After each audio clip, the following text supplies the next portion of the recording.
Hello, and welcome to the Sacred Heart Shaman podcast, where we talk about spiritual healing, shamanic wisdom, and the challenges of walking the healer's path. My name is Nadia Harenkiu, and today is episode number 11.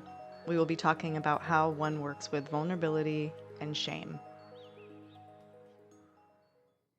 So I know we've all heard that saying where we're like, oh, he has no shame. Which to me means he doesn't care what other people think. He's just being himself fully. And there's almost a little bit of a like, that's ridiculous or that's absurd or you should be embarrassed for yourself that I think is attached to that phrase of he has no shame. But really, this should be everyone's goal. It should be everyone's goal to live life with no shame. So the last 2.5 weeks for me, and this is going to air probably in like a month. So maybe it's not as recent anymore. But the last 2.5 weeks for me have been about working with shame. What I'm going to share with you is extremely vulnerable, and that is part of shame. I will also say that my methods are going to be judged by some people. The way that I operate as a shaman is not common, it's not easily accepted, and it's not the same thing that you will see other healers out there doing. My job is to understand complex emotions and energies in order to see them, address them, clear them, identify them, heal them, and everything in between. And doing things very differently than what we are taught and trained to do as humans, as healers, as people who have trained in any kind of healing modality. The way that I do it is very different. And this is medicine work. It's weird, it's challenging, and it's not linear.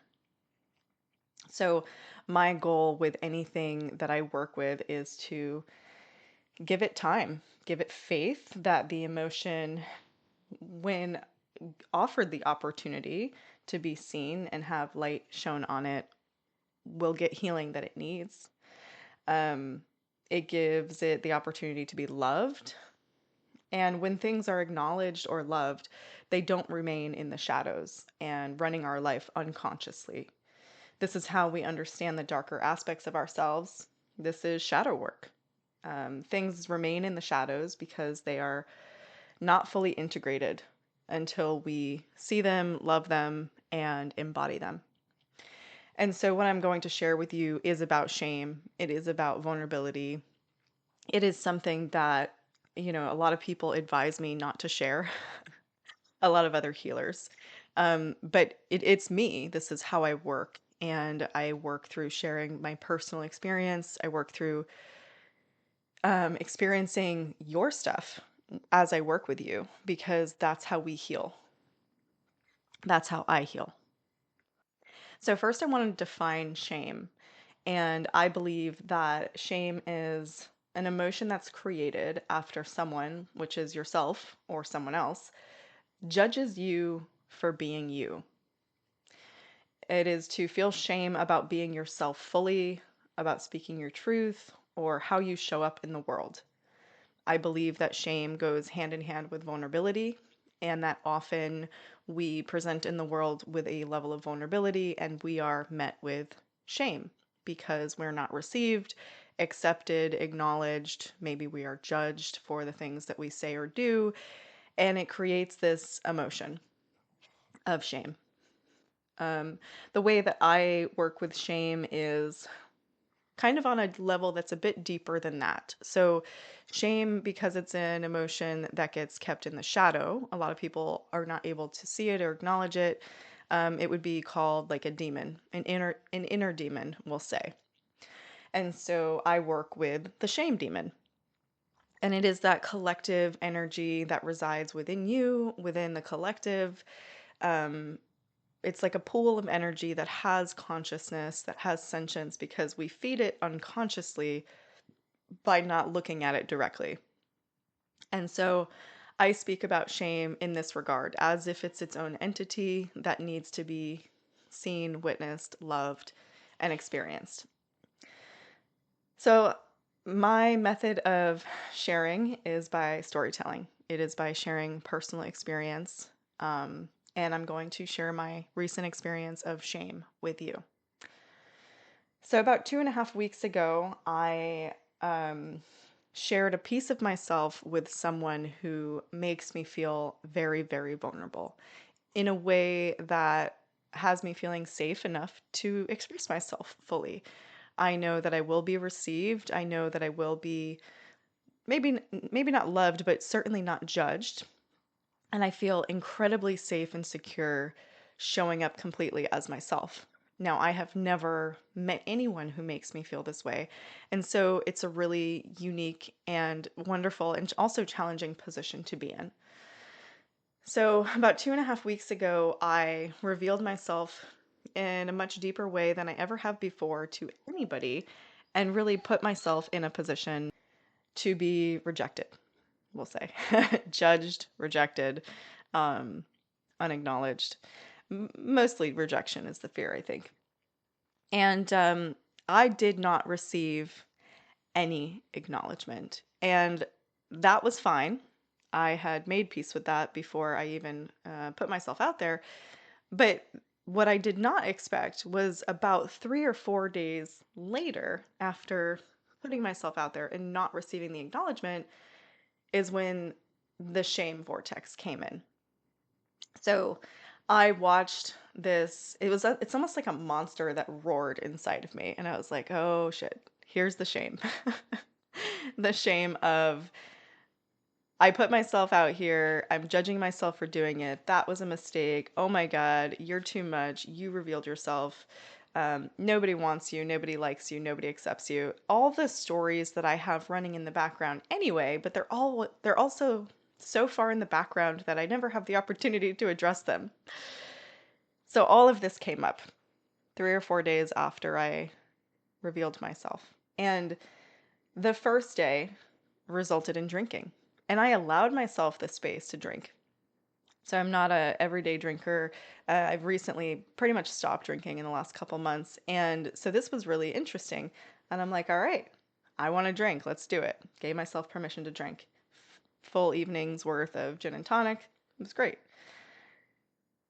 The next day, I noticed that I was still feeling horrendous, but it didn't come to me in the way of I feel bad.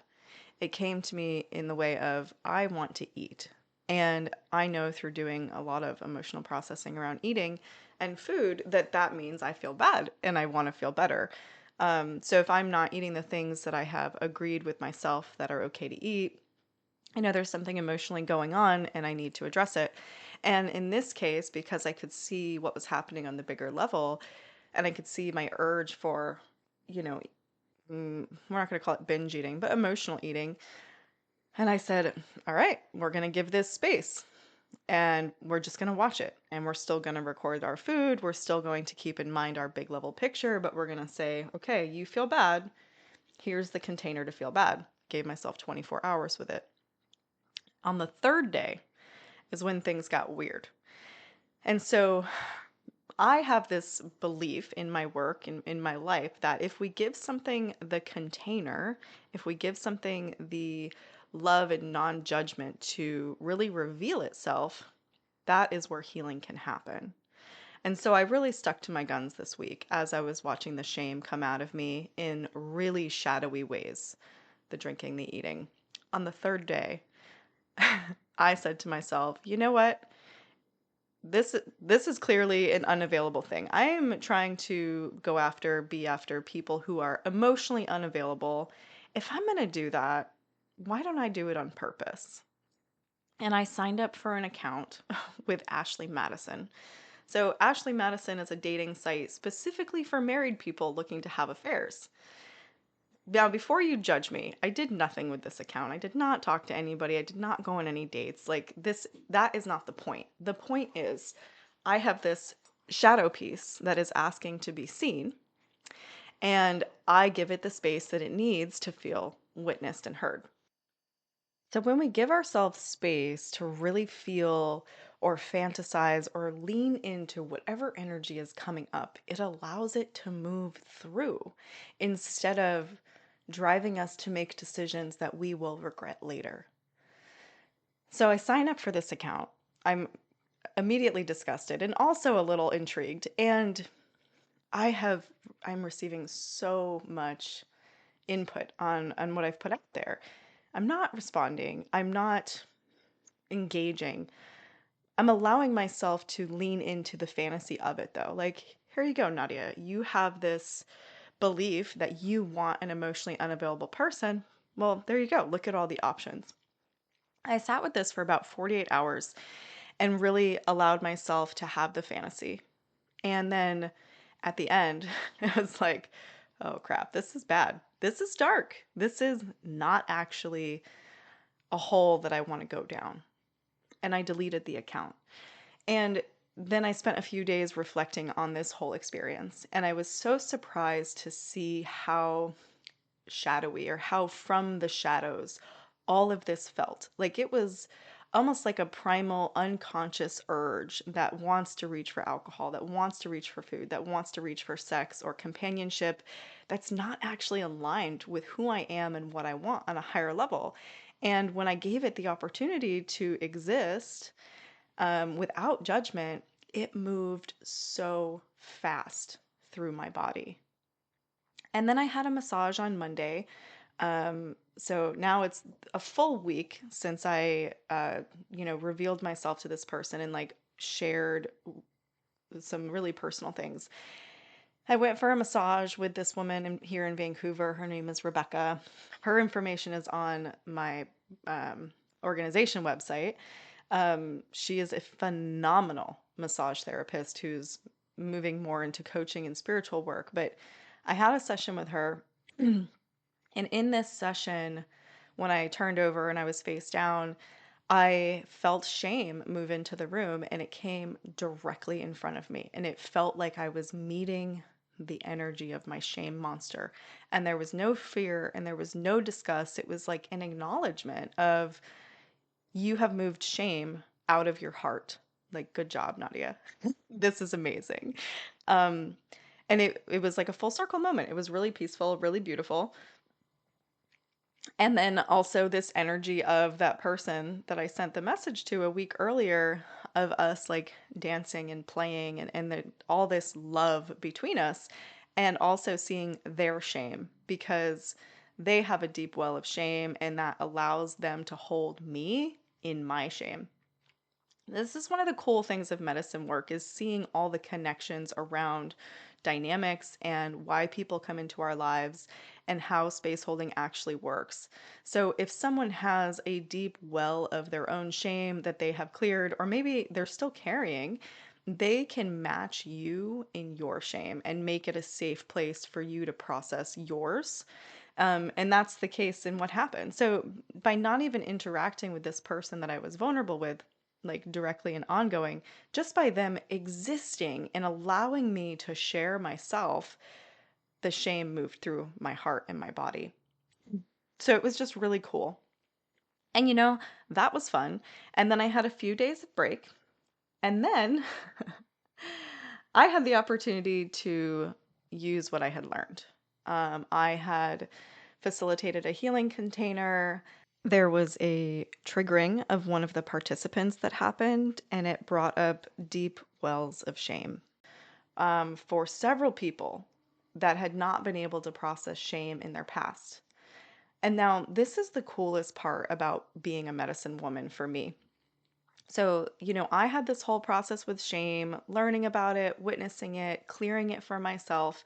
And then immediately I am given the opportunity to hold space for other people who need to clear their shame. And because I have done this work, their shame moves super fast. And the medicine of it is really clear, really beautiful, and really graceful, honestly. So in this container, shame was being brought up by everybody. Circumstances causing shame, the past, and also in a lot of the work that I do, there's a lot of like sexual trauma and childhood trauma that my clients have, and there's so much shame around it. Like maybe we tried to tell our mom and we were told like it was minimized, or this uncle didn't do it on purpose, or there's no way because that's not the kind of person they are, or you must have remembered it wrong, or you must have taken it wrong, or you must have asked for it in some way. Like the level of shame that so many people carry from their childhood from having these instances of being violated and then being told that they were wrong when they tried to tell someone is insane. So this is what was coming up in the container, and I, as the facilitator, had to step up and draw a boundary because it was my container. And even just being in that role and saying, like, hey, this thing that's going on is not okay. It's like we all received the healing that we never got when we were children, when we never had an adult stand up for us, when somebody never believed our story. It was so validating and, yeah, just absolutely incredible. So, after this whole thing happened, then I received the last part of my lesson in shame, and that was the lashback of standing up for someone who had been violated energetically, physically, emotionally. Um, and the lashback, I think, taught me the biggest lesson, like, and that is why people shame. So, after I stood up for this person and put up a boundary and we worked through shame in the container, I received an extremely long email of someone trying to shame me. And people try to shame other people when they aren't willing to face themselves. So they inflict judgment or projection, which can result in shame. The person they are projecting on, the person that they are inflicting judgment on, can end up in a space of deep shame should they allow those judgments to stick. Right. So here I am with this email of incredibly awful things that somebody is saying to me and pointing out everything that I've said that was not okay, everything I've done that was not okay, and really just, not very nice. And immediately my reaction was shame. It was uh, deep, disgusting shame. And after I allowed it space to be shame, what came up on the other side was rage. Like, whoa, I showed up as myself. I did the thing I said I was going to do. I tried my best. Is there always something I could do better? Yeah, of course. Like, we're human. There's always something we could do better, but that's not a way to approach the world. We should always be striving to be the best versions of ourselves, but we should never be judging ourselves for not being perfect. Um, so anyway, I had this opportunity to see why people shame other people, and it is out of preservation. If there's a reality that they aren't willing to look at or don't want to look at, they will make you the bad person. They will make your authentic, vulnerable self the problem. And that's where shame comes from. Now, after all of this played itself out, now we're at 2.5 weeks here. Um, I felt like I had shame pouring out of every surface of my body. And it wasn't my own. It was everyone's connected to this experience. It was collective.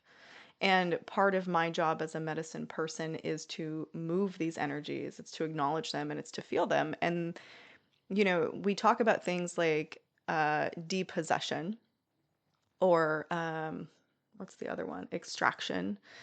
That's exactly what this is. It is pulling shame out of your body. It is pulling shame out of a collective energy, out of a space, out of your past, and processing it for you and getting rid of it. Not in a bad way, but in a like, whoa, okay, you've served your purpose. Thank you for coming. I see you. I love you. I'm going to give you space. And now it's time to move on. And that's part of my job. It's not the best part of my job. And honestly, I don't think I get paid enough sometimes. But it's definitely part of my job. Now, I will not be shamed for how I do my work because I know who I am, I know what I want, and I know what I'm here to do. I share my personal details here and I share them in my healing containers because they're important. It's important to bare your soul and to bare your heart. It's important to be vulnerable. And most of all, it's important for people to know that we are all healers and that no healer is above them in the healing space. We're on this journey together. And I'm told frequently by my spirit guides and the deepest version of myself that it's important to remind people of this togetherness, that the hierarchy that's often in place in healing circles is not doing anyone any favors. We heal by being together, by seeing each other, not being led by a healer. Time and time again, there are people who hold my vulnerability against me. And those are people who don't look at themselves. Instead, they spend their energy judging me and the things that I do. If they can project out me as a flawed human, they don't have to take my words seriously or the healing that happens in my healing spaces. Their attempt to shame me is merely a reflection of themselves. This doesn't bother me as much as it used to. Way back when, it was a horrifying experience when somebody would project their mess onto me. And now I really see it as an opportunity to reveal a shadow part of themselves in an attempt to attack me. Now, in this attempt, they are actually receiving the very healing that they came for because now I can see the part of them that wants to attack me. But it's up to me to remember not to take their words personally and not to let it hurt my tender heart. So, as this experience continues to unpack for me, I'm also beginning to see how it's connected to the energy of suicide. I believe shame may be a big part of the equation when it comes to a desire to depart this world. And while I give this big shame permission to move through me and be seen, I notice that such a large part is present that wants to die. And it's the one who is judged for who they are. The one that isn't good enough as they are, the one who thinks they don't belong here, they didn't do it right, their gender doesn't fit into the box, they harmed others while trying to be themselves. I've never felt a sense of suicide so strong while also noticing that it's not my own. So today I talk about shame and very uncomfortable things. I speak from a place of vulnerability and honesty about myself and my work because it's important that you see it. It's important that I see it. And it's extra important that we don't let it snuff out our light in a place where shining our light is the only thing that matters. I appreciate you joining me on this podcast today and hope to see you next time. If you enjoyed this podcast and want to know more about me and my work, you can find me at www.sacredheartshaman.com.